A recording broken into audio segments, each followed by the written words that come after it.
Hello and welcome to the Kim Iverson Show. Thank you guys so much for being here. I hope you had a great weekend. We have a great show for you today. We're going to be talking to Helga Zepp-LaRouche. She is the widow of Lyndon LaRouche from the LaRouche movement. Helga is a force in her own right, really impressive woman, has led an incredible career of activism for a better world. We're going to be talking to her and the vision that she has for the world, what she calls a new world economic order. We're going to be talking to her.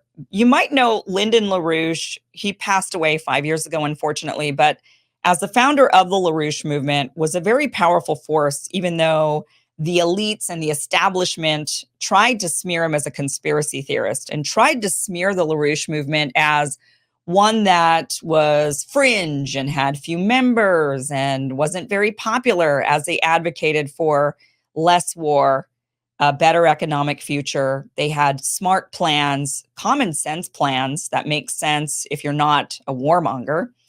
And yet the elites had to admit that even though they tried to smear the LaRouche movement as fringe and tiny, they had to admit that they had what they claimed to be an outsized political force. They had an outsized amount of influence in politics, which goes to show that maybe they weren't as small as they thought.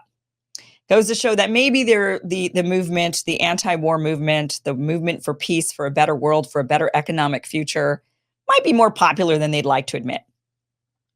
Lyndon LaRouche ran for president every election from, I believe, 1980. He ran in every single election from 1976 to 2004. The LaRouche movement raised hundreds of millions of dollars. Again, fringe, small, not very popular, but somehow able to fundraise tons of money because, again, these ideas are popular. So Helga herself, she is a German. She was born in Germany. She received her education in Germany in journalism. She then, over the decades, extensively traveled to over 50 different countries, has met with representatives in high-level meetings from various governments, academia, social institutions. She's been a speaker at numerous international conferences. She really has been leading the charge in this movement and at the Schiller Institute. The Schiller Institute was created in the 80s. It is a think tank that was created to promote a new just world economic order and a renaissance of classical culture. So we're going to be talking to Helga today about what are the problems that we face in the world. I think we know many of those problems, but Helga's also going to be giving us the solutions that herself, her colleagues, the Schiller Institute have put forward. And you might find that they're surprisingly so common sense. It's shocking, truly shocking, and actually kind of angering that that people inside of our own government have not listened more intently and actually taken some of the programs and the proposals and implemented them. Before we get to Helga, let's talk about Field of Greens. You guys know that I absolutely love Field of Greens. It is the healthiest thing that I do every day. I try to do this before I have my morning coffee. It is literally just 1 scoop a day. That 1 scoop a day, I mix it in with ice water.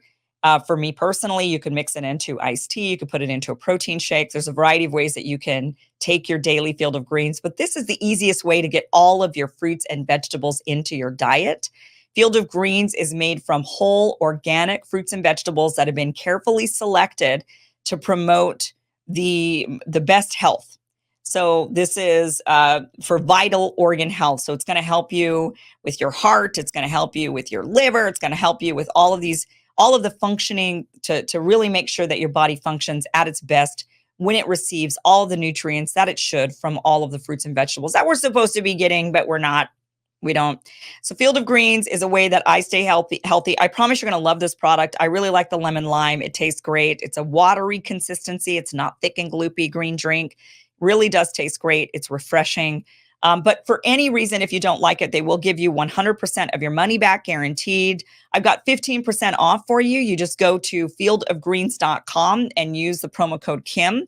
You will get 15% off your first order plus free rush shipping. So that is fieldofgreens.com. Use that promo code Kim for 15% off and free rush shipping. Try it out. I think you're going to really like it. Let me know what you think of it. Email me, Kim@KimIverson.com. But go to fieldofgreens.com and get started. All right, let's get on with today's show. Helga Zepp-LaRouche, welcome to the show. Thank you so much for being here. It's a pleasure. It's a great honor to have you. Your organization has been doing really great work being fierce voices of anti-war, anti-imperialism, just really advocating for a better world, which I think is just a really wonderful thing. And I think we need to hear more. We need to hear more voices like yours, especially in the time that we're in right now. I want to start off with, let's talk about the problem. And then we'll get to the solutions of what and your background. But I want to talk about the problem. What do you think? You advocate for what you call a new just world economic order. What is the current economic order that's such a problem? Well, it is very clear that the neoliberal system has, for the last 50 years or more, shifted wealth from the poor to the rich. And now we have reached a situation where, you have a very small portion of the population in all countries, almost in all countries, who are extremely rich. And then you have a growing mass of people who become poorer and poorer. Now, that could not continue because you cannot have a situation where, let's say, of 8 billion people, 7 billion are not doing well. Only 1 billion is doing extremely well, and that needs to be differentiated. So we are now at a situation where the prediction which was made, or better, the prognosis which was made by my late husband, Lyndon LaRouche, in 1971, when Nixon decoupled the dollar from the gold standard and introduced the floating exchange rates, where he said that if you continue on this neoliberal monetarist policies, it will come to a new depression, a new fascism, a new danger of world war. And even if it took 54 years, 53 years, we are at that point. The neoliberal financial system sits on an unpayable debt bubble. The system is with 2 quadrillion unpayable debt. But, as long as essentially the United States is using NATO to, basically maintain this neoliberal unipolar world, it cannot function. Now, there is a big freak out now everywhere about Russia, China. But in reality, the tectonic changes which are taking place in the world right now are really a blowback to the very policies put up by NATO, by the United States, by the European Union. And the fact that now you have the vast majority of developing countries, or what used to be called developing countries, turning away, creating their own economic system. That in a certain sense is the result of the very policies of the West. So right now we are in an incredibly dangerous moment because the countries of the global South, which have become the global majority by a large factor already, they are building a new system. And if the countries of the old order, the neoliberal order, are trying to suppress that by all means possible, it does have the danger of leading to a global war. And we are very close at that point. So I think that a very urgent, in-depth rethinking about the premises, about the axioms of our policies is required, because we are the intelligent species, and if we cannot solve a problem which, if it goes wrong, leads to the extinction of the human species, then that is a very bad thing. And I'm trying very hard, and with all my associates and colleagues in many countries, we are trying to propose an alternative which is easily available, or it would be easily available. It would be. Tell us about some of with your institute. So with the Schiller Institute, with LaRouche. So how are there two different organizations? I know that there's the LaRouche political party that some people here in the United States will run on the LaRouche ticket on the LaRouche line. Are there two different organizations? No, you mentioned, you mean the LaRouche organization, TLO. That is a political organization. As you say, they are running candidates, and the Schiller Institute is dealing with our international politics.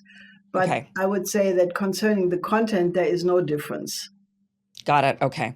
So what kind of pushback do you get to these, your ideas and the ideas that are put forward by your colleagues make sense. These are not warmongery ideas. These aren't ideas that hurt people. These are ideas that help people, but you get a lot of pushback. You get a lot of the establishment wanting to label you or smear you or make you just really delegitimize these ideas. Where do you think that comes from, and what kind of pushback are you experiencing? Well, I mean, this has a long history, you know. It has to do with the relative effectiveness of my late husband in many areas, you know. I mean, it's not just that, as Ramsey Clark, the former Attorney General in the Johnson administration, he once said that we are a factory of ideas. And that our opponents hate that.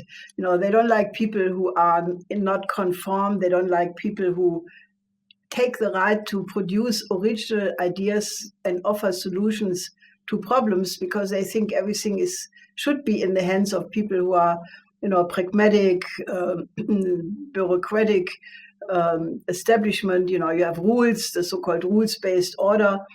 And if somebody comes along and says, hey, wait a second, you know, the result of this rules-based order is not so great, so why don't we look at it and see if we can make it better?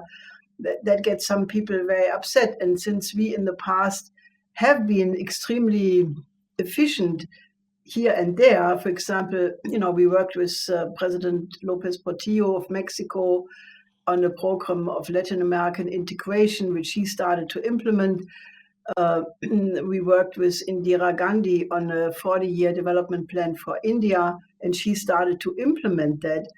And, you know, maybe most important, you know, the presidency of President Reagan started to implement the Strategic Defense Initiative, which is a lot of people are confused about, because the media characterized it as Star Wars and all kinds of slanderous descriptions. But President Reagan, on the 23rd of March in '83, implemented a program which was designed by my husband. And that caused an uproar. You know, Kissinger, Bush on the US side, and the appropriate Russians on the Moscow side, they got all upset, because this was a revolutionary vision which would have really solved almost all problems. And the fact that the president of the United States implemented it, or started to implement it, you know, meant that you can actually, that ideas are efficient, that ideas can change things.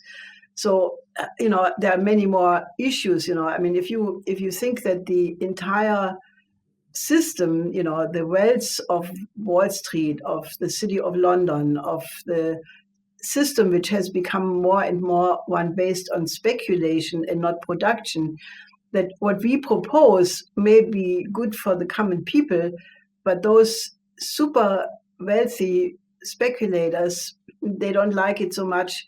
And actually, in the recent period, where the role of the military-industrial complex on both sides of the Atlantic has become more dominant as actually one significant driver of all of these wars.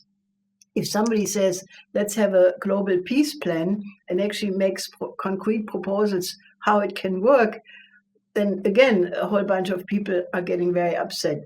So I think, you know, one has to really spend a little bit of time and look at the complexity of our history to understand why, you know, some people faint even when they hear my name. And, you know, it's a funny experience, but you get used to it over the years.